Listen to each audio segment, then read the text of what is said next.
The assassins had all been captured and imprisoned in the dungeons. Seeing the situation, they decided to get Liar out first, but Liar refused, remembering what the head physician had said to prevent Katie from using his abilities as much as possible. She instructed the knights to evacuate the square and check for any remaining accomplices. She herself stayed behind to soothe the raging Katie. She reached out to touch the flames, but they unexpectedly recoiled from her hand. "Stay away. It's all my fault mother got hurt. I made mother sad. You won't love me." Faced with her child's distress, Liar quickly comforted him. "How could that be? Katie is such a kind child, but I couldn't do anything. I'm a useless child." Liar stepped forward and embraced their son, ignoring Katie's struggles. "Mother has been watching, and you even parted the flames to avoid hurting Mother. Mother only wants Katie to smile happily, like a child should, because you are my most beloved. It was Mother who failed to protect you. I'm sorry today's outing had to end like this. Let's go home." The little boy initially refused. However, the promise of a giant birthday cake was too tempting to resist. Katie was finally soothed by his mother. The villains had already fainted. Liar ordered them brought back to the mansion and revived. A few days later, Liar wrote a letter to deliver to His Majesty the Emperor. Her assistant understood. She specifically requested it not be seen by others.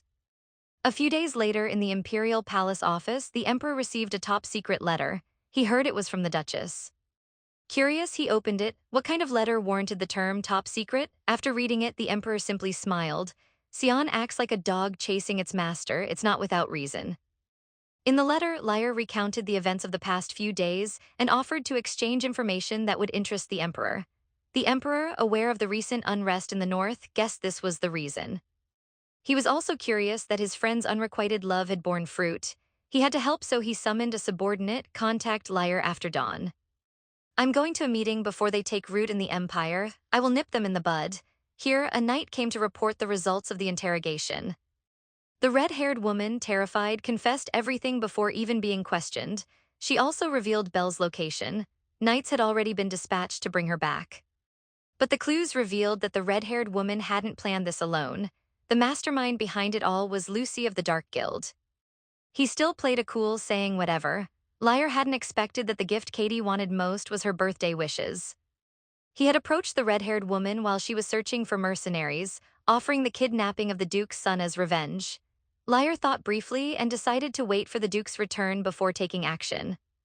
But in her past life, the Dark Guild Lucy hadn't antagonized the Duke's family. Passively waiting wasn't a solution. Liar decided to write a letter seeking help, and the only one who could help her now was the Emperor. The next day, Liar received the Emperor's reply. After reading it, she was speechless. She knew she'd be summoned to the palace after providing the information, but she hadn't expected to be summoned along with the Duke. The reason? The Emperor was apparently afraid the Duke would get jealous. However, the matter had reached a favorable conclusion. Next was dealing with a red-haired woman. A short while later, Liar arrived at the underground prison. Upon entering, she found the two arguing. According to the report, their child had been placed in an orphanage. They certainly wouldn't take the child back. In Liar's eyes, they weren't fit to be parents. They weren't even fit to be human. Enraged, she yelled at them, "Shut up, you still have the energy to argue." The price they wanted was their unborn child. After seeking help from the Emperor, Liar came to the dungeon for questioning. The red-haired woman hastily shifted the blame, claiming she had been used by the Pell Guild. Liar couldn't believe how far things had gone. The red-haired woman showed no remorse, only focusing on how to escape blame. Thinking of how he used to be, Liar's heart ached even more. "So tomorrow, make some time for Mommy. We'll have a party in the courtyard, Katie's favorite place." Then the man beside her started to make excuses, saying the red-haired woman had lured him in with the promise of easy money. He also claimed he hadn't directly harmed Katie and hoped for forgiveness. Liar quickly interrupted them. "You show no remorse, only blaming each other. I cannot offer you mercy. You try to steal my happiness and you will pay the price." Afterwards, Liar went to her son's room. The little one had a persistent fever. Just then a voice echoed, "It seems he's quite ill." Liar turned and saw the witch standing there. "Shall I help you?" She offered. Liar knew the witch must have an ulterior motive for being here. She quickly shielded Katie, who was lying in bed. "I'm not here to collect a price," the witch said. "She looks to be in pain, doesn't she?" With a mixture of suspicion and hope, Liar allowed the witch to treat Katie. Under the witch's magic, Katie's raging energy finally subsided. He taught Don Liar's sleeve, saying he was sleepy. "Mother will stay with you. Sleep well," Liar's soothed. Liar then turned to thank the witch. "No need for thanks," the witch replied. "Consider a repayment for the entertainment you've provided. Observing your fate has been quite amusing. Don't you find it interesting? The smallest thing can change everything." Seeing the letter on the table, she thought of a good idea. She gave a letter to the maid, passed this on. The Duke, who had been hiding outside the door, overheard the key information. There would be a party in the courtyard tomorrow. Looking at her hair clip, Liar remembered it was a gift from Belle. The witch had been using it to observe her. However, the witch continued, "I'm not here to discuss that." "Liar, you lost the bet. As agreed, I'm here to collect my price." Liar was prepared to risk her life to protect those she cherished. "I want the soul that wasn't part of your original destiny. The child in your womb, I'll take it." Liar suddenly understood her recent drowsiness and cravings for sour foods. "This price is reasonable, isn't it? After all, this child wasn't in your destiny. Even without it, you can live a normal life. But this is his child. If the Duke knew, he would be overjoyed. Even if this child wasn't destined, he exists now. I can't give you my child, but anything else more precious, as long as you're satisfied, I can find it for you." The witch's response remained firm. "I want the child that deviated from destiny. However, since you plead so earnestly, I'll agree to a new wager. We can retract all previous stakes." To protect her unborn child, Liar had no choice but to agree. But Liar knew the witch would never make a bet she couldn't win. She had to increase her chances. "I'll tell you the wager now. Guess whether the Duke will live or die on this expedition." These words were like a bolt of lightning to Liar. "I'll wager on the former," the witch stated. "Do you still want to bet?" This was forcing her to choose between her husband and her child. She didn't want to lose the happiness she had finally found. "You know the outcome of all destinies. Tell me, what are my odds in this wager?" The witch was delighted by Liar's reaction. "This wager is indeed very favorable for me, so I'll tell you how to save the Duke. There's a traitor among his ranks, secretly relaying information to the enemy." He pressured his assistant to work overtime with him, finishing all their work ahead of schedule. The next day, he arrived early at the courtyard. Because of this, the Duke will be ambushed, and the sword they'll use is from another country. It inflicts excruciating pain, leading to death within days. He'll need a special antidote to survive, so your husband's ultimate fate. If you're afraid, you can forfeit the wager." Liar pleaded with the witch to reveal the traitor's identity, telling you would give you too much of an advantage. But if he receives the antidote, your husband will live. "Hurry and find the antidotes. You have only 5 days, please tell me the name of the antidote." "I'll go myself." Liar then decided to search for it herself, despite her maid's vehement protests. Liar arrived at the Earl's mansion alone. "I'm here to see Earl Hall. You've come a long way, you must be tired. I am Earl Hall." He discovered they hadn't planned to invite him at all. They were already singing happy birthday. With everyone's blessings, the little boy blew out the candles. Liar felt like someone was watching her. Turning her head, she met the Duke's gaze.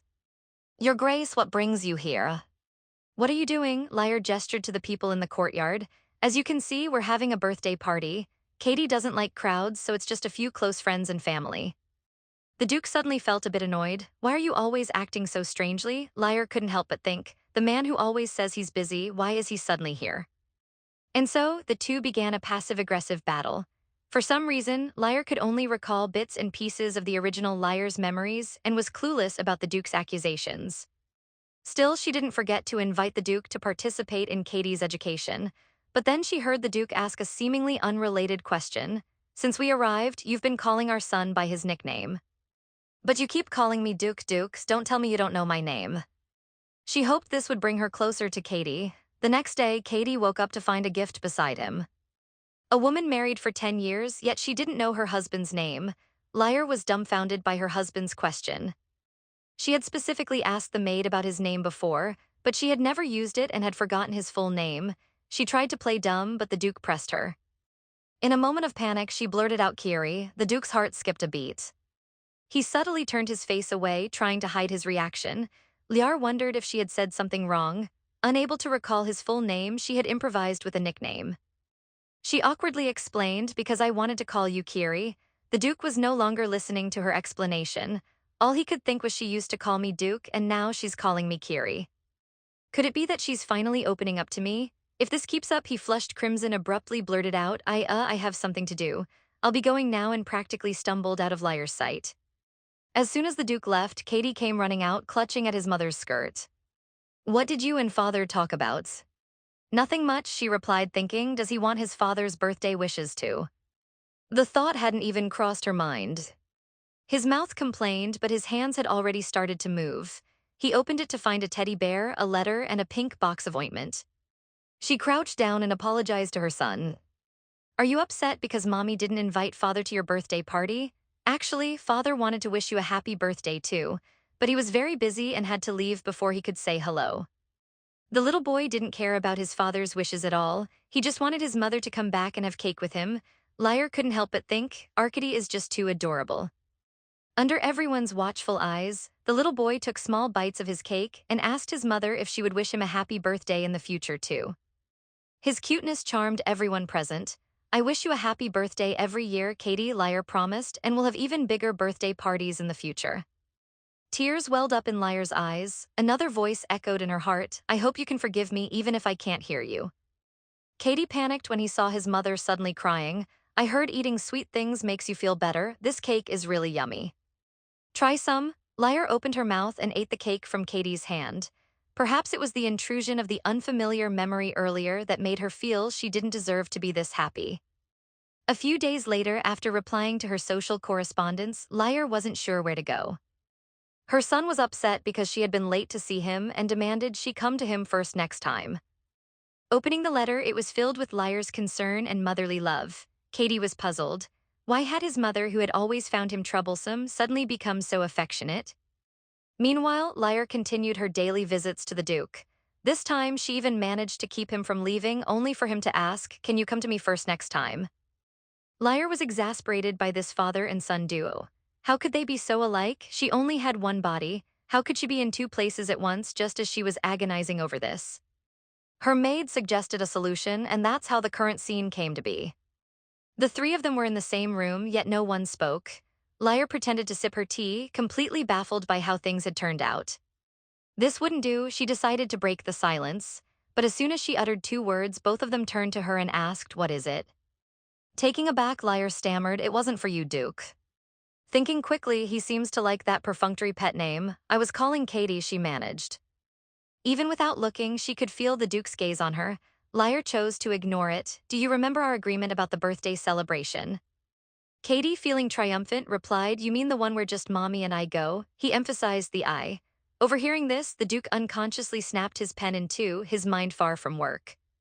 To ensure Katie wouldn't misbehave at the marquee party, Lyre made him promise to be nice to the other children. He completely failed to notice someone else had entered the room, grumbling. He stuffed the letter into a drawer, but they made it already seen through everything. Katie obediently agreed to his mother's request. His sweetness prompted Lyre to shower him with praise, but before she could finish, she was interrupted by a flurry of papers flying through the air and the Duke's dramatic coughing fit. The Duke, usually so aloof and imposing, was secretly a childish man vying for his wife's attention, just like his son. Seeing his wife engrossed in conversation with Katie, he immediately created a commotion to draw her attention back to himself. Witnessing this scene, Lyre felt obligated to check on him. Are you all right? Should I call a doctor? Instead of answering, the Duke grabbed her hand. Do you like Katie that much? Lyre was taken aback by the sudden question. Of course, he's our son. Both the Duke and Katie seemed pleased with her answer. The Duke because she'd said our, and Katie because she'd expressed her love for him so readily. Lyre was surprised by how easily they were appeased. They were completely different from their guarded selves just moments ago. The next day, Lyre and Katie, dressed in matching outfits, were on their way to the birthday party. Katie, however, surreptitiously tugged at his tie, asking his mother to tie it for him. Just as she finished, they were startled by someone appearing behind them. Are you here to see us off? The Duke quickly fabricated an excuse about having some urgent business that had just come up. His assistant, listening to this flimsy excuse, could only shake his head. It was the assistant who saved the day. My lady, what a coincidence. Your route is exactly the same as the Duke's. Why don't you travel together in the carriage? Before he could finish, Katie flatly refused. Now is not the time for sorrow. If she wants to survive, she must build a good relationship with her husband and son, but with a cold husband and a crazy son. Which one should she start with? You always put the letters away. Are you going to throw the gift away like usual? Lyre also felt the carriage was too small for the three of them, sensing the strange atmosphere between them. She guessed the Duke was trying to get closer to his son, while Katie, out of shyness, kept rejecting him. As a mother, she felt obliged to intervene. Let's have another carriage prepared. The Duke and Katie can ride together. Both their expressions changed instantly. They immediately walked in opposite directions. Liar had a sinking feeling she'd said the wrong thing again. She quietly boarded her carriage. Katie, however, still seemed sulky. Liar resorted to bribery. I heard Marquis Finzer always has the most delicious desserts at his parties. As expected, Katie's eyes lit up at the mention of desserts. I even asked him to make your favorite pecan pie, Katie. Katie couldn't help but look excited. Then, remembering he was supposed to be upset, he turned his head away haughtily. I'm not a child who gets excited about food. Soon they arrived at Marquis Fenzer's mansion. Katie, after getting out, chivalrously helped his mother down. Katie looked at the teddy bear and hesitated. Just throw the box away, leave the doll in the room. Upon entering, they were greeted by a display of exquisite desserts. Liar found Katie's feigned indifference utterly adorable. Lady Fenzer came forward to greet them. Liar, fascinated by the Marquis image sphere, which like a camera could create photo albums, eagerly inquired where she could purchase one. A flush crept up her cheeks. Katie gave her a stern look. I won't let you get away with this. She lamented not being able to capture this adorable moment. What followed was a social battlefield. Liar followed Lady Fenzer to the courtyard. Before she could even sit down, the barbs began. So this is the Duchess of Ropra. Now that everyone's here, may I ask a question? I bought a dog, and I wonder if it's because it thinks highly of itself, but it doesn't listen to me. She turned to Liar. What do you think, Duchess Ropra? Liar was baffled by the sudden question. Utterly clueless about what the woman was talking about, she nevertheless offered her honest opinion. Perhaps one should patiently teach the dog and train it properly. The two women beside her couldn't resist interjecting. I don't think a dog deserves that much effort. An unruly dog should be dealt with immediately. Even the most expensive dog, if it doesn't know its place, is better replaced. Liar instantly realized the veiled meaning in their words. The dog and owner referred to her and the Duke. What is wrong with this woman? Thankfully, they dropped the subject after that, and Liar decided to ignore them. But the plump woman persisted. I suppose if the Duke allows you to invite guests to the mansion, a husband should listen to his wife. He pouted, contradicting himself. It's not because Mother gave it to me, it's because I just like teddy bears. He even asked the maid to help deliver a reply. I suppose you could invite me, Liar demurred. I haven't received the Duke's permission, so it wouldn't be appropriate. Oh my, it seems that Duke truly, she didn't finish her sentence, interrupted by Lady Fenzer. I also have a very lovely pet parrot, but sometimes I can't understand what it says. It often says the rudest things out of the blue. I have no idea where it learns them. Liar was practically moved to tears. Lady Finzer was on her side. She immediately chimed in. How did you correct it? Well, what can you do? It's just a bird. You can't just get rid of it because of a few rude words. They aren't having an affair with a royal knight behind my back. The plump woman flushed crimson. Seeing her secret exposed, she mumbled something about having to attend to something and scurried away. Her entourage quickly followed suit. After this incident, Liar's admiration for Lady Finzer flowed like a mighty river. Only the two of them remained in the courtyard, facing her nemesis from her past life. A young boy approached, and the first thing he did was boast about his mother's praise. Katie was at a table, enjoying his pecan pie when he was suddenly accosted by the boy. Katie felt a twinge of annoyance. If his mother hadn't specifically instructed him to be nice, he wouldn't bother with such a childish boy. Nevertheless, he generously offered the boy a piece of his pie. On the other side, Liar was ecstatic to receive a reply. She thought her many days of effort had finally paid off unexpectedly. When she opened it, it read, whether it's letters or gifts, don't send them anymore. But even if it was a rejection, it was finally a response. My chef made this pecan pie especially for my party. Aren't you jealous? Not at all. Then, remembering his mother's words about getting along with other children, Katie resigned himself to listening to the boy prattle on. However, when the boy said, my mother praises me every day, does yours? Katie couldn't resist. My mother praises me so much, it's almost annoying. I don't think so. My mother is definitely better than yours. Not at all. You have no idea how much my mother praises me. The two boys continued their one-upmanship for a good 10 minutes until they were interrupted by a chubby child. He pointed at Katie and declared, my mother said he's a wild dog with barbarian blood. If you play with him, you'll be cursed. Katie simply asked, can you take responsibility for what you just said? The chubby child broke out in a cold sweat. Just then, the plump woman who had fled earlier returned looking for a child. Seeing them together, Katie couldn't help but think they really do look alike.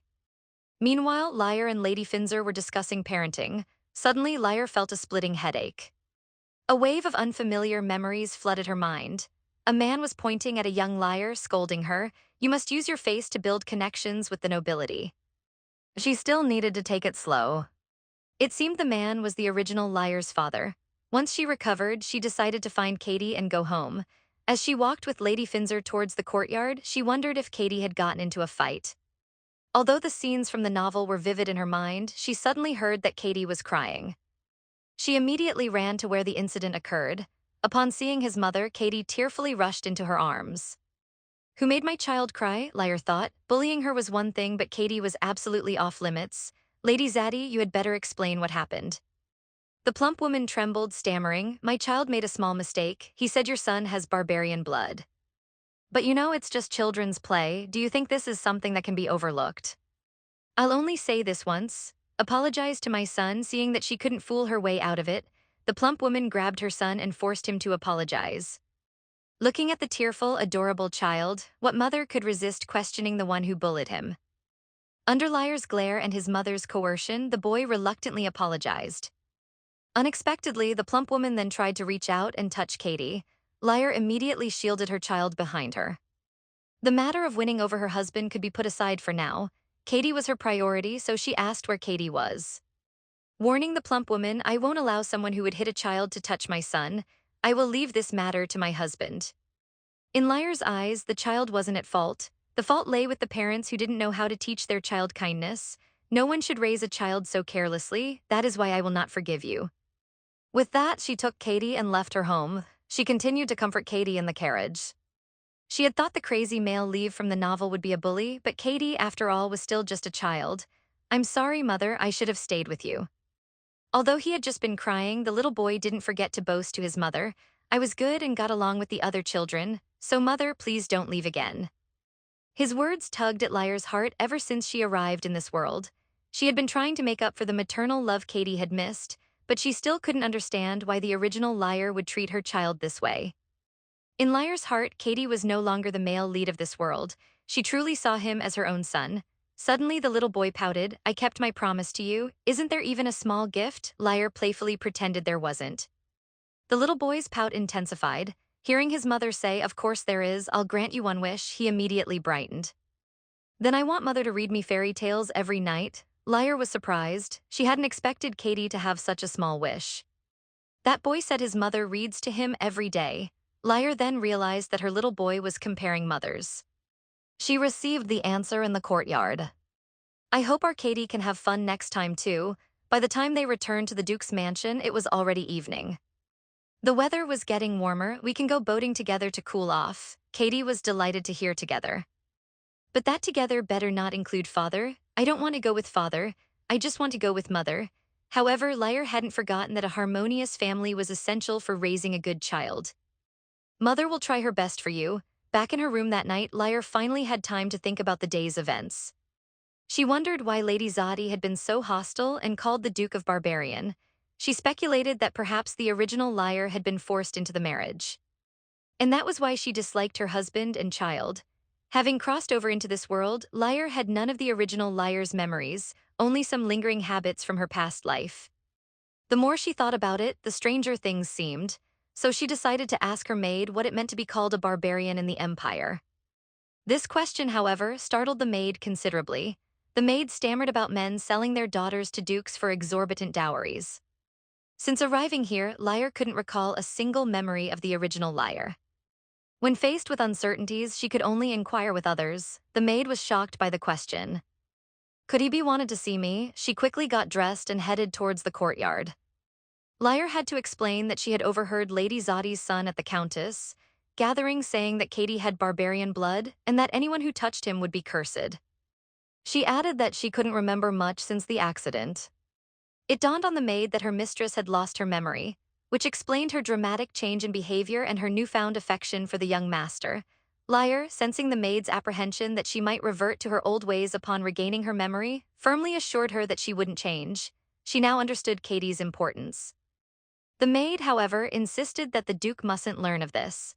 If he discovered that his wife's improved behavior stemmed from amnesia, he would surely be heartbroken and withdraw emotionally. "But the Duke wouldn't hate you, madam. Otherwise, he wouldn't have paid so much gold to marry you." Liar was stunned. She hadn't realized the original Liar had been sold by her father. She had assumed the Duke had forced the marriage. It turned out the Duke was the one who had rescued the original Liar from her dark family life. Agreeing with the maid, Liar decided not to inquire about the matter directly to avoid suspicion. She asked the maid to keep her informed of any further developments. After the maid left, Liar tried to access the original Liar's memories, but to no avail. Katie was a child star for love. Though he claimed not to care, he longed for his mother's affection. The Duke II seemed cold but cared for Katie in subtle ways. They were both good people. What kind of memories did the original Liar possess to treat them so poorly? A week later, some arrived. The maid excitedly brought good news regarding Count Zadi's family. Lady Zadi was no longer a countess. Sure enough, the little boy was sitting there alone. Looking at the pastries that had been prepared, he hadn't taken a single bite. "Were you waiting for me?" Katie blushed and said, "Sunderly, no, this is where I always come." Liar was surprised by how quickly things had unfolded. The maid leaned in, whispering even more shocking news. Lady Zadi had been having an affair with a guard. Furthermore, the child at the party wasn't Count Zadi's son. What Lady Finzer had said at the party was true. No wonder Lady Zadi had fled in such a hurry. But it was all their own doing. I should go see my darling son, Liar thought. Learning from the maid that Katie was in the library, she prepared some sweets and went to find him.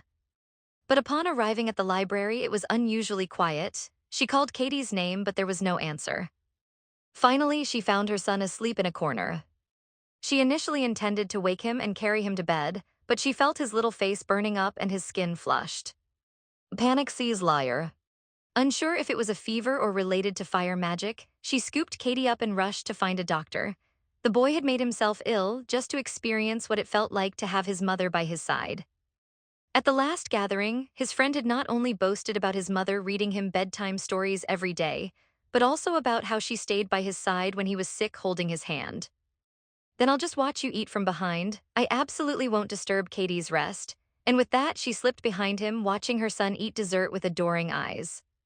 Katie had never experienced that. He also wanted his mother by his side when he was sick.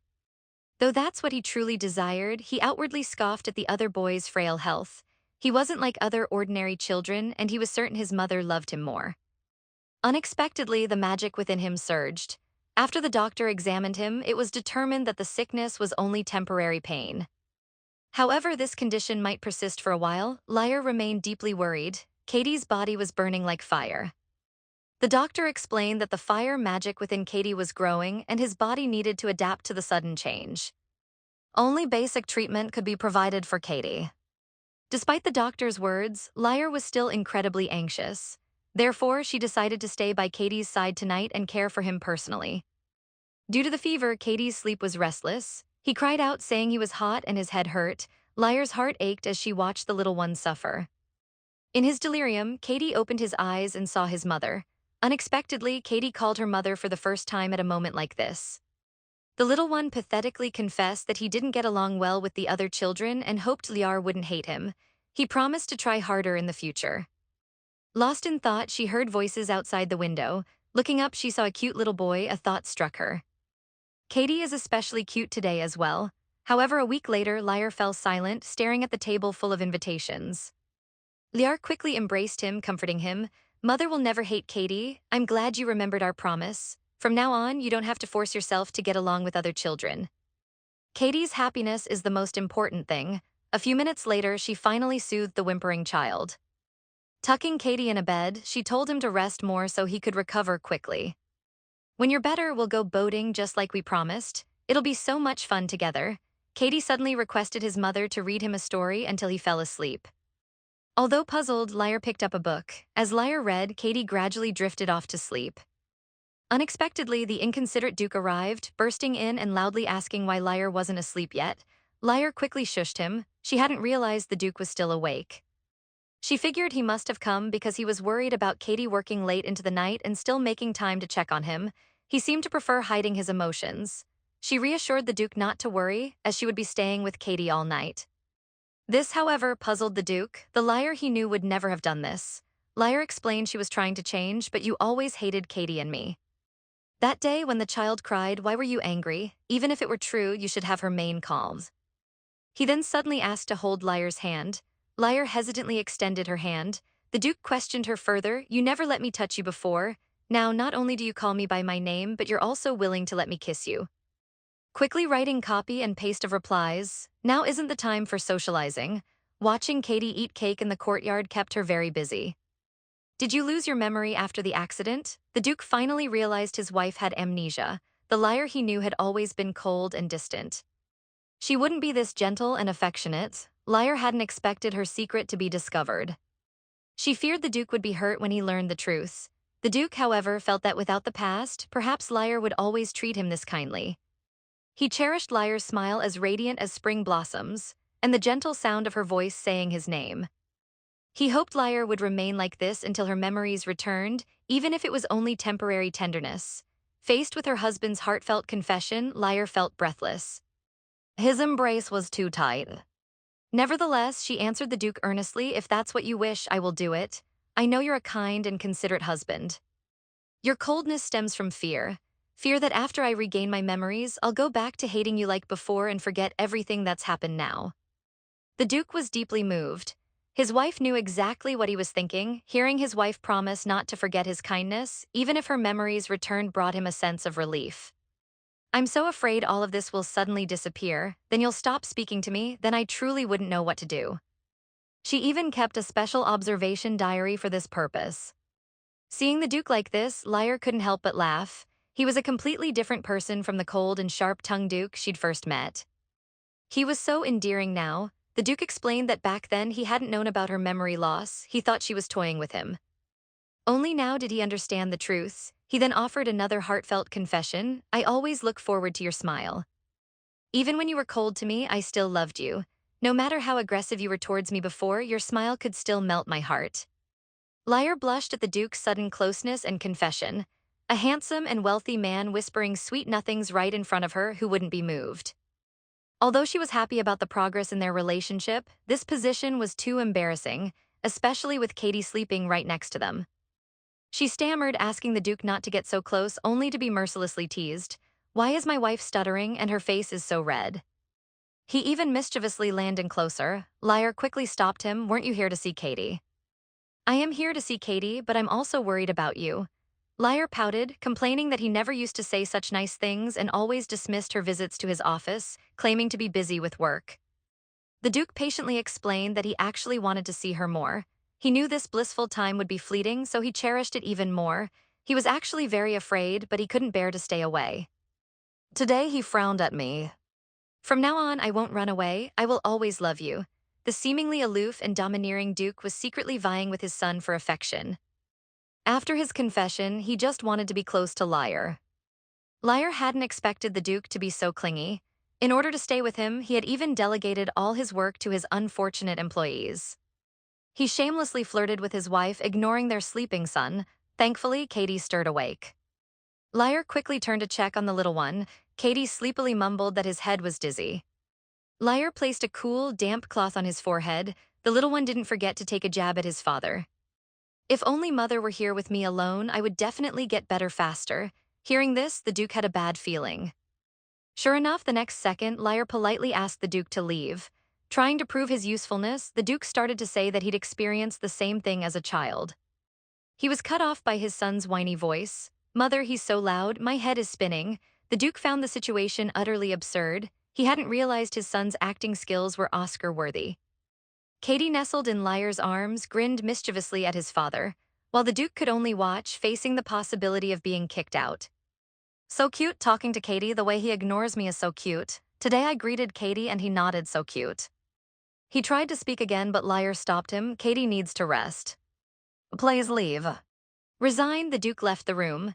Katie, triumphant, preened with even more smugness. The next day, just as the sun peeked over the horizon, Liar was urged back to bed by servants sent by the Duke. After a short nap, she worked until now, constantly inquiring about Katie's condition. A knock at the door startled her. Liar's first thought was that it was the Duke. She quickly composed herself. Moments later, the maid entered with Katie. Liar hadn't expected her son. She rushed forward to check on him. The little boy confessed how lonely he felt without his mother. Liar's heart swelled with warmth. Katie was finally opening up to her. Tugging on his mother's skirt, he asked if she was busy. "If it's not a bother, I'd like to stay with you, Mother." Liar worried he might get bored while she worked. Katie cheerfully dismissed her concern. He scampered off to fetch a stool and placed it beside her desk.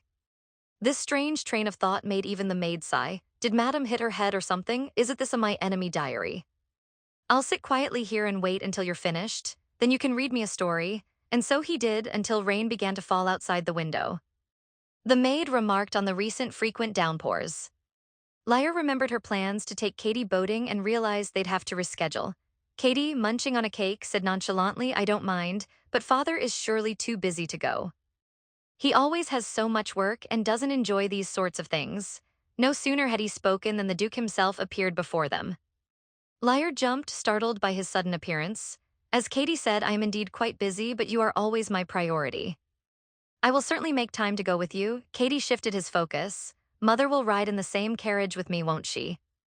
Before Lyra could answer, the Duke interjected, we are husband and wife. We should be together. And so began a heated debate about the carriage arrangements, with the Duke and Katie locked in a playful standoff and Lyra caught in the middle.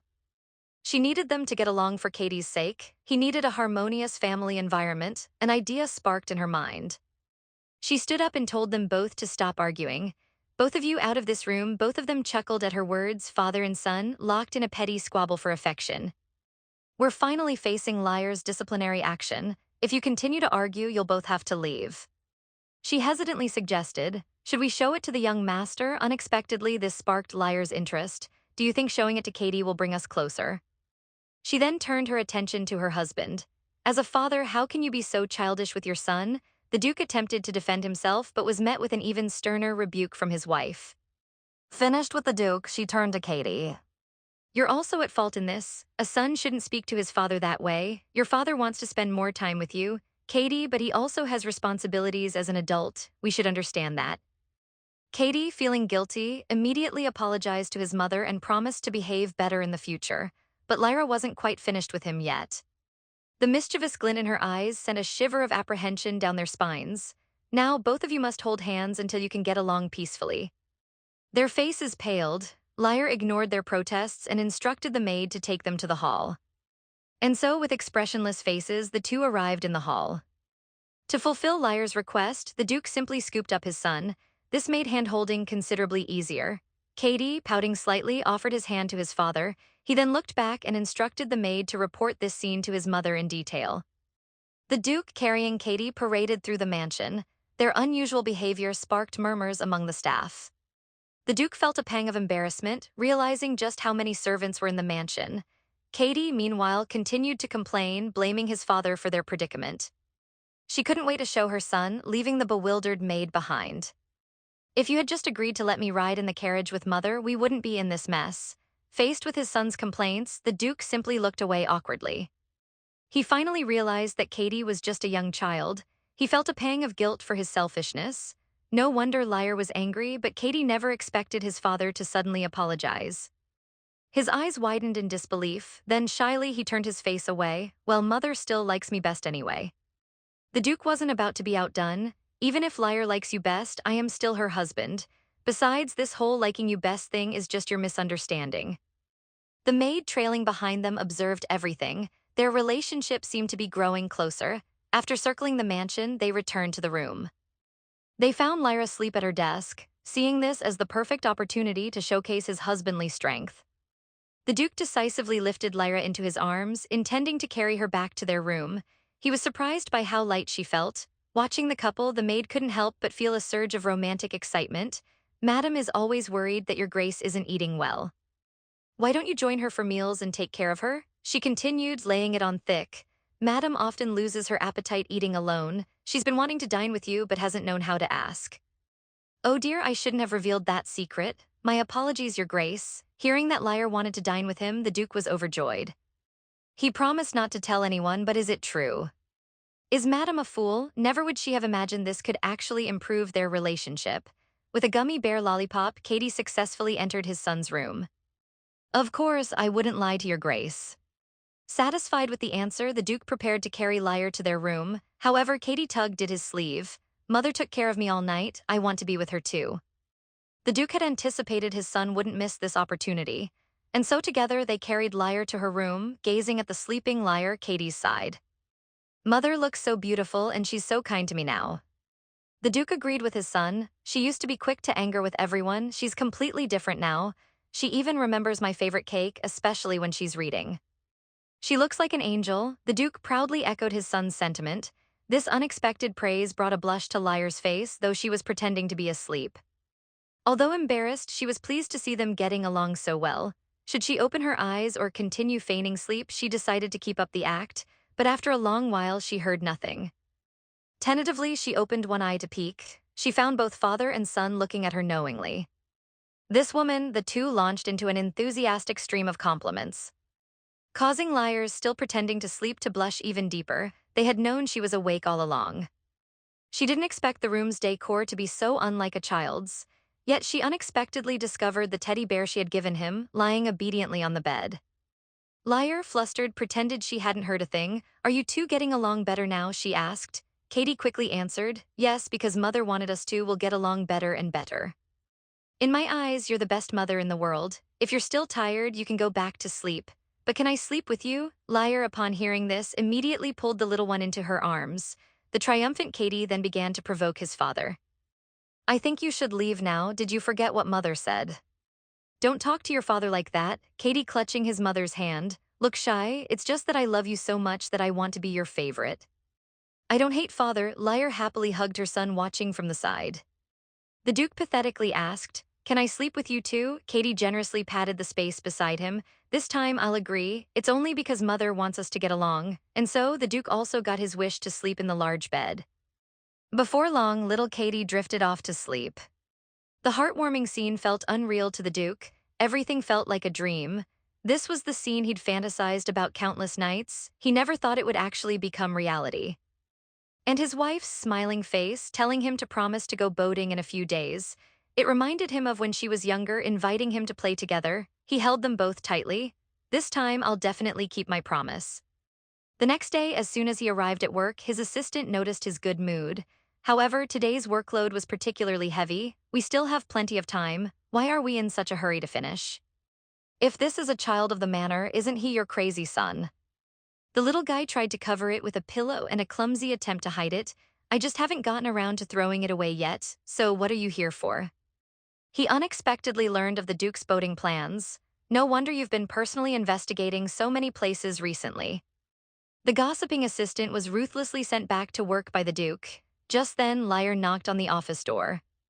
Then a small figure darted out. "Father's busy. Maybe we should come back later." If the Duke had been even a second later saying, "Come in," Katie would have dragged his mother away. Lyre got straight to the point after entering. "Do you have time to go boating? The weather has been nice lately." The Duke, remembering the warmth of waking up in bed that morning, wanted nothing more than to dump all his work on his assistant. But he maintained a calm facade. "I've already found a good spot. I'll make time next week to go with you." Lyre hadn't expected the Duke to have already made plans. The assistant quickly chimed in, "I wish you and your family a pleasant holiday. This is why you've been working so hard lately, right? You even came in without your morning workout." After a few days of work, the maid had prepared the food for the outing early. Lyre even dressed up specially for the occasion. Just then, Katie came running from his room, wearing a matching blue outfit. After the previous incident, the child still hadn't given up on vying for affection. "Mother, I want to ride in the carriage with you." Lyre saw through the little one's ploy. Katie wants to sit with father in the carriage, right?" Katie, pouting, mumbled, "I just want to sit with Mother." He no longer dared to complain about his mother's arrangements. Lyre proudly presented the diary. "Mommy wrote this. Do you want to see it? The world-destroying maniac." The Duke was already waiting by the carriage, seeing his wife dressed differently than usual today. Her exposed shoulders made him blush. "The sun is so strong today, you should wear more, otherwise you'll get sunburned." He then looked away and muttered, "Clothes like that, it would be nice if you only wore them when it was just me." Lyre immediately became shy. With a bashful expression, she thought it's so strange for the Duke to say such things. Katie timely interrupted, "Mother's too hot, let's go inside." The Duke immediately picked up Katie. Then looking at his wife, he said, "I've cast a cooling spell inside the carriage. It's too hot outside. Let's hurry in." Lyre offered her hand, puzzled by why the Duke was smiling like that. Even more puzzling was the fact that she found him even more handsome. And so the three of them boarded the carriage and set off. Compared to the atmosphere when they first met, they now seemed like a harmonious family of three. The carriage soon reached its destination. The Duke stepped out of the carriage first, ready to help his wife down. Be careful, he cautioned, but his hand was intercepted by his son's. Thank you, father. Katie chirped. Watching the smug Katie, Lyre couldn't help but chuckle inwardly. These two really enjoyed their little competitions. The Duke, without a word, scooped up his son, ignoring Katie's protests about wanting to help his mother down from the carriage himself.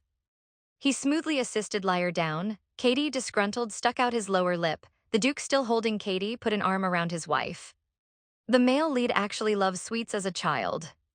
Let's go, he said. Lyre, blushing, asked how long the walk would be. Her husband teased, if you can't walk, shall I carry you too? Katie quickly covered his father's mouth. Don't say another word until we get to the boat. Seeing the adorable antics of father and son, Lyre found herself looking forward to their next outing. Finally, the three of them arrived at the lakeside. Lyre noticed that the Duke didn't seem like it was his first time here. That's because I've always wanted to come here with you. Today I'm keeping my promise from before. Lyre was surprised to discover this secret of her husband's. The Duke's words suggested a promise made long ago. He explained it was before we knew we'd have Katie. Lyre was touched that he still remembered a promise from so long ago. I do anything for you. Lyre blushed at her husband's sudden confession. She tried to compose herself, telling herself not to let her heart flutter every time the Duke smiled like that. Just then the boat arrived. The Duke lifted Katie aboard, then turned to help his wife, who was still on the shore. Once on board, Katie excitedly patted the seat beside him. Mother, come quickly. Isn't the scenery beautiful, just like Katie's eyes? Katie beamed at Lyre, thrilled to be compared to such a beautiful view. The three of them settled in as the boat pushed off into the lake. Lyre looked at the well-behaved boy in front of her, still finding it hard to connect him with the cruel male lead. The boatman warned them about the gentle rocking of the boat. Katie immediately clung to his mother. Mother, I'm scared. The boat's rocking so much as Lyre held her son. She realized something was missing. Suddenly it hit her, she'd forgotten the lunch she'd prepared. Panicked, she wanted to ask the boatman to turn back. Unaware of what was happening, the Duke and Katie looked at her with concern. What's wrong? Lyre explained that she'd left the food in the carriage. It's important. I can't let my husband and son go hungry.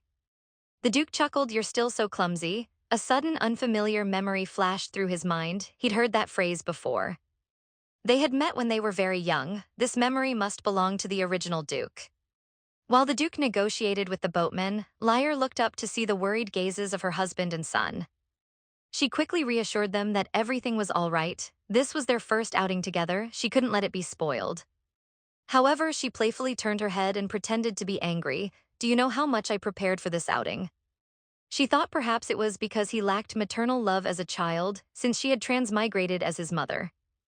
The Duke started to apologize, but then saw Lyre holding Katie, smiling as she asked him to take them somewhere for delicious food. The Duke realized she'd been teasing him. He chuckled, all right then, my wife and son can have anything they want a day. He then turned to the boatman and instructed him to head for the nearest town, Sandrock. Lyre had never heard of a town in this area. The Duke, however, seemed quite familiar with it. A short while later, they arrived at the town's dock. The Duke disembarked and with an impassive expression took Katie's hand. Seeing this, Lyre felt a surge of emotion. Finally, they were avoiding the tragic ending of the original story. The relationship between father and son was blossoming beautifully. She looked up to find two hands, one large and one small, extended towards her. Both the Duke and Katie spoke in unison, take my hand. Lyre chuckled and took both their hands, placing herself between them. However, their elegant attire stood out starkly against the simple clothes of the townsfolk. Lyre decided they should find a clothing store and change. Led by the Duke, the three of them arrived at a clothing shop. To their surprise, the shopkeeper not only greeted them warmly, but also recognized them. I was just planning to visit the Duke, but I'm so glad you came here instead. The Duke's familiar demeanor surprised Lyre. It was clear they were close, but why? Lyre busied herself looking at clothes, trying not to appear too inquisitive while eavesdropping on their conversation. She should raise him into a normal child, seeing how shy he was just now looking at the diary. He should still be a pure child who doesn't understand love. At first, they simply exchanged pleasantries, catching up on recent events, but the shopkeeper's next words shocked Lyre. She felt a pang of jealousy towards her husband and this man. While pretending to browse, Lyre continued to listen intently. They seemed like close friends. The Duke explained that he wanted comfortable robes to cover their current attire. The shopkeeper immediately fetched suitable robes. Madam, would these be to your liking? Lyre's mind raced. She told herself the shopkeeper was just an acquaintance of the Duke's, but she couldn't shake a feeling of unease. Could she actually be jealous of them? The shopkeeper, oblivious to Lyre's inner turmoil, misinterpreted her changing expressions as displeasure with the robes. After much hesitation, Lyre finally voiced her thoughts. Are you and John friends? The shopkeeper's eyes widened in surprise. Oh my madam, you used the Duke's nickname? He then composed himself. Yes, the Duke and I are indeed good friends. Lyre felt a stab of anxiety. What did he mean by that? Madam, don't you recognize me? I was a member of the Duke's Knights. I used to have long hair. Lyre was stunned. You were a knight? Yes, I found a new dream here and had to give up my knighthood. I apologize for breaking my oath to serve the Duke eternally. He definitely wouldn't do something like imprisoning someone, right? At that moment, a flock of pigeons flew across the sky. Lyre casually asked her son, what would you do if you encountered a precious bird? So whenever anyone from the Duke's family visits this town, my shop offers free clothing. Today, the Duke didn't come alone as usual, but with you and the young master. Lyre felt incredibly embarrassed. She quickly changed the subject, focusing on the clothes. She hadn't expected things to unfold this way. Why had she been so anxious? In truth, the Duke was completely devoted to Lyre. He occasionally experienced fleeting memories, and he felt a pull towards the Duke, as if a part of the original Duke still resided within him. Katie, now dressed in his new robes, ran over to Lyre. Mother, let's go eat, I'm hungry. Lyre removed her hat and asked the shopkeeper to take it to the carriage. I apologize for asking those strange questions earlier. I think I misunderstood you. The shopkeeper was relieved. It's quite all right. He was glad to see that their relationship wasn't as strained as the rumor suggested. Lyre blushed and stammered her thanks. The Duke quickly caught up and steadied Lyre. You'll fall if you walk like that. Observing this, the shopkeeper felt even more reassured. It seemed the Duke was finally able to properly get along with the girl he'd admired for so long. A short while later, they arrived at a nearby restaurant. Lyre apologized to Katie for cutting their boating trip short. Because of Mommy's mistake, we had to leave the boat early. But Katie didn't see it that way. I had a lot of fun today. The river was so clear and the breeze was so fresh. I loved it, but I also loved talking to Mommy like this. Next time we can come for the village festival or we can visit another village. Let's look forward to our next trip. The food they ordered arrived quickly. Katie replied nonchalantly, then I'd build an exquisite bird cage. Lyre was still happy. Her son was still kind, even thinking of building the bird a beautiful home. Lyre reminded Katie to be careful. You can blow on it before you eat. Katie heeded his mother's advice and carefully blew on the food. However, instead of eating it, he offered it to Lyre. Mommy, say this sweet and thoughtful gesture completely charmed Lyre. Katie is so adorable, I wish I had a camera, food fed by my son. Is the best. The Duke watched the two of them fondly. He didn't expect to be called upon next. Fainting composure, he asked the Lyre what she needed, seeing the spoon offered to him. He maintained a calm exterior while inwardly ecstatic. After dinner, the three of them returned home in the carriage, having played all day. Katie fell asleep as soon as they boarded. According to Katie's maid, he had been so excited about the trip that he hadn't slept a wink the night before. Lyre gazed at her little one's sleeping face, still finding him utterly adorable. Thank you for arranging everything today. I hope we can find another opportunity to go out together. The Duke blushed, looking at his sleepy wife. Of course we will, Lyre. Then she heard Katie continue, since it's a precious bird, it should be locked up, unable to go anywhere. There will be countless more times like this. As soon as they returned home, a servant came forward to carry Katie. Lyre declined their offer. I want to put Katie to bed with the Duke. The Duke's aide quickly suggested that the Duke should put the young master to bed and then return to the office, as there was still a mountain of paperwork left to do. However, before he could finish his sentence, the maid silenced him with a sharp jab, rendering him speechless. Just then, Katie woke up. Lyre told him to take a bath and then they would all sleep together. Unexpectedly, the little boy refused. That's my room. I want to sleep alone so Mommy and Daddy can have more time together. The boy had decided to sleep alone tonight. Katie's decision surprised Lyre. She thought he was upset with her, but it turned out he had a secret agreement with his father. I promised I wouldn't sleep with Mommy tonight. Lyre curiously asked why, but Katie refused to tell her. It's a secret between Daddy and me. I'm sorry I can't tell you, Mommy. You don't need to read me a story tonight either. Mommy must be tired. Lyre patted the little boy's head, feeling touched. Katie is all grown up, even knows how to care for his mommy. Then she turned to the Duke, curious about their agreement. Both of them, as if they had planned it beforehand, remained tight-lipped about the matter.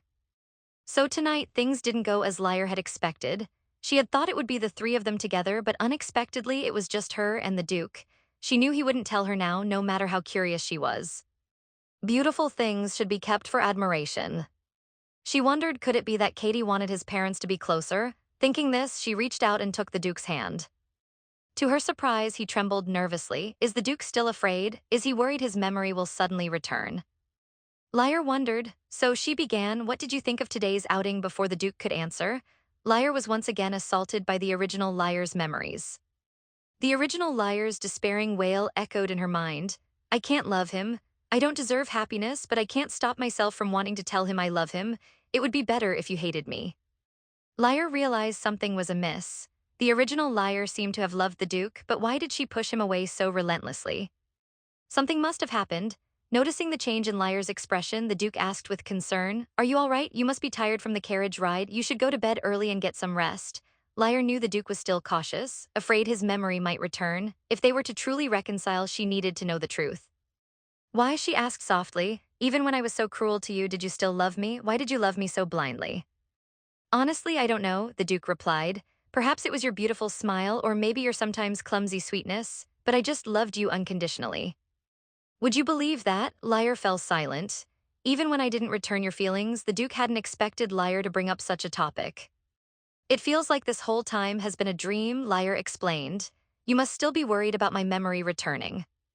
Such a cute child, completely different from the cruel pervert in the novel. Thus, the adorable son successfully trumped the husband. This statement shocked Lyre. She had to take back what she just thought. From this perspective, he looked exactly like the male lead as a child. Why don't you just tell me the truth? Why did our relationship become like this? The Duke started to speak, then stopped. Perhaps I'm selfish, he admitted, but I don't want to tell you everything that happened. I want to keep seeing your radiant smile. Lyre didn't want to miss this opportunity. She took the Duke's hand, urging him to reveal the truth. Why do you keep avoiding it? I know you wouldn't hurt me. Even if you did, I wouldn't allow it. Please stop running away. And with that, Lyre kissed the Duke. Faced with such a bold move, the Duke could no longer suppress his feelings. He embraced Lyre, deepening the kiss. Katie met his good friend again. After the Duke refused to tell him about the past, the servants of the Duke's mansion, as if under some order, also remained silent about what had happened. At her wits' end, Lyre suddenly remembered the letter from Lady Finzel. Judging from their last meeting, she seemed to know all the rumors. She must know something about their situation. With this thought, Lyre immediately went to discuss it with Katie. Finzel's son wants to invite you to play again, she told him. This time, it will just be the two of you. You can play with your friend without anyone interrupting. Katie considered his mother's words. You said Finzel's son wants to play with me. He then innocently asked, Why aren't you talking, mother? Lyre replied, puzzled, Yes, that's what the letter I received said. A sly smile crept across Katie's face. Then why don't we invite them to our house? This made Lyre even more confused. Yes, I want to show my friend my mansion. Lyre was thrilled. Katie had actually used the word friend. This meant he was deviating from the original story's tragic plot. I'll write to Lady Finzel right away. I want to play with Riddies alone. The appointed day arrived quickly. Katie was very much looking forward to the meeting. Lyre was also pleased, thinking her son really liked his new friend. Be sure to be friendly today, okay, I promise. A maid announced Lady Finzel's arrival. Moments later, the pair dressed in matching outfits walked in. Thank you for the invitation, Lady Finzel said. We were both so looking forward to coming here. Little Riddies offered a polite greeting. Our Katie has been waiting for this day for a long time. Riddies looked puzzled. Did you say Katie? Of course, I really wanted to see him. Lyre watched the two children, a flicker of confusion in her eyes. Could they really be good friends acting like this? The next moment, Katie suggested showing Riddies around the Duke's mansion. Lyre was overjoyed. Katie was making friends. Lady Finzel reminded her son to be on his best behavior, and the two boys scampered off to play. Lyra could only give an awkward laugh. Katie's thoughts surprised Mother a little. The mothers watched them go. Lady Finns have sight. Riddies wouldn't let me bring my recording orb today. I really wanted to capture these adorable moments. Then the two women settled in for a pleasant afternoon tea. Lyra brought out her finest tea for the occasion. Lady Finzel seemed particularly taken with it. This reminds me of a friend she used. It's a shame she was ill last time and couldn't join us. Lyre, already anticipating this, had prepared some tea leaves to sin with her when she left. Lady Finzel continued, she has beautiful pink hair, and she absolutely adores her child. This instantly brought to mind the novel's heroine, who also had pink hair and whose mother suffered from a long-term illness. The heroine's misfortunes began with her mother's death. Is your friend's child turning 7 this year?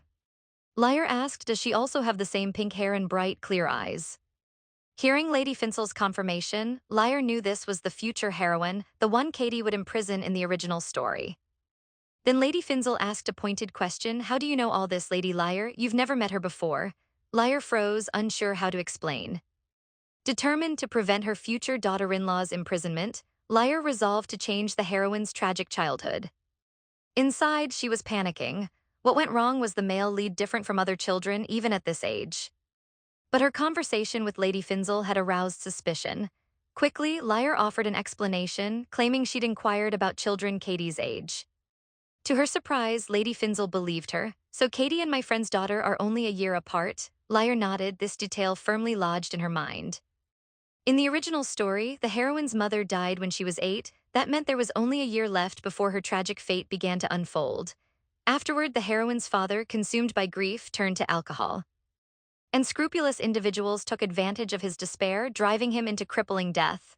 His family was ruined, driven to desperation. The heroine's father made a terrible decision. After his death, the heroine was forced to work at the Duke's mansion to repay the debts. That's how Katie noticed her and ultimately imprisoned her. Lyre was determined to prevent this. She had to stop the heroine's family from falling apart. The only way was to cure the heroine's mother. The novel mentioned her illness was treatable if addressed early enough. They had given up in the book because of the exorbitant cost of treatment. But Lyre, armed with her knowledge of the plot, had another idea. She just needed to meet the woman first. She asked Lady Finzel if they could visit her friend together. Lady Finzel readily agreed. This would give Lyre a chance to speak with the heroine's mother and see her future daughter-in-law. The novel described her as a breathtaking beauty, so she must be adorable as a child, but she couldn't just keep talking about the heroine. It was time to find out about that incident. Lady Finzel, sensing Lyre had something on her mind, gently steered the conversation. What should she do now? You seem worried, she said. Don't hesitate to tell me anything, I'm happy to listen. Lyre, feigning a lack of social awareness, asked about the rumors surrounding her. I've always declined social gatherings, she confessed. I wonder if that's caused any misunderstandings. Lady Finzel immediately dismissed the idea. They're just jealous, there's nothing like that. This statement puzzled Lyre. Lady Finzel then launched into a detailed account of Lyre and the Duke's epic romantic love story, as told in social circles. You have no idea how famous your love story is, she exclaimed. The Duke fell in love with you when you were just a child. He even proposed to help you pay off your debts. And when you said you only wanted a quiet life, you kept the wedding small and intimate. Rumor has it you've only ever shown your face to the Duke. Everyone's so curious about you. Lady Finzel, practically gesticulating with excitement, continued, you wouldn't believe how thrilled I was when you said you'd come to the birthday party. Lyre felt a blush creep up her neck. This romanticized version of events clashed starkly with the Duke and Katie's initial reactions. They were two completely different narratives. Lady Finzel admitted their love story was the only rumor circulating, assuring Lyre not to worry about it.